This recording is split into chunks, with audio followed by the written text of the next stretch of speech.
Estate हो या BPSC, biology के इस चैप्टर से सबसे ज्यादा क्वेश्चंस पूछे जाते हैं और सभी एग्जामिनेशंस में यहाँ से क्वेश्चन पूछे जाते हैं।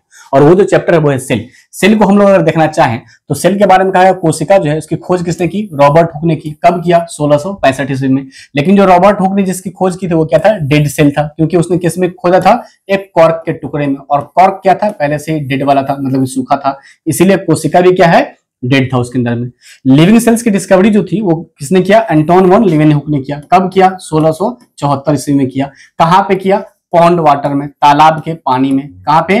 पॉन्ड वाटर में, तालाब के पानी में। और वह जो कोशिका था वो क्या था? एक्चुअली में माइक्रो ऑर्गेनिज्म स्पाइरोगायरा था। ठीक है।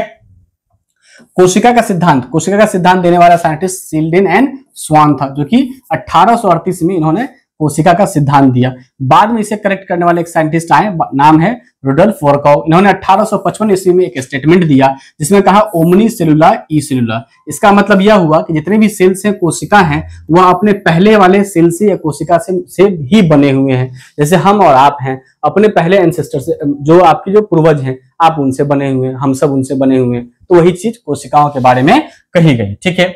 साथ ही साथ ये कहा गया, जो क्वेश्चन सबसे ज्यादा आता है वो है कि पावर हाउस ऑफ सेल, कोशिका का जो पावर हाउस है वो कौन है? माइटोकॉन्ड्रिया है। कोशिका का जो प्रोटीन फैक्ट्री है उसे राइबोसोम को हम कहते हैं, राइबोसोम को कहते हैं। सुसाइडल बैग जो है वो आत्मघाती थैली कोशिका का, वो हम लाइसोसोम को कहते हैं। पैकेजिंग और ट्रांसपोर्टिंग करने का काम गोल्जी बॉडी का है, इसीलिए हम इसे ट्रैफिक पुलिस ऑफ सेल कहते हैं। अब आते हैं क्लोरोप्लास्ट। इसका काम क्या है? ये इसका काम है खाना बनाने का। क्या काम है? खाना बनाने का काम है। तो खाना बनाने का जिसका काम है, जहां होता है ना, तो उसे हम लोग किचन कहते हैं। तो इसीलिए क्लोरोप्लास्ट को हम लोग क्या कहते हैं? किचन हाउस ऑफ सेल कहते हैं। उम्मीद करते हैं कि आपको जो है ना इसमें इंफॉर्मेशन अच्छी लगी होगी, और अगर आपको इंफॉर्मेशन अच्छी लगी है तो आप हमारे साथ जुड़े रहिए। मिलेंगे अगले वीडियो में, तब तक के लिए धन्यवाद।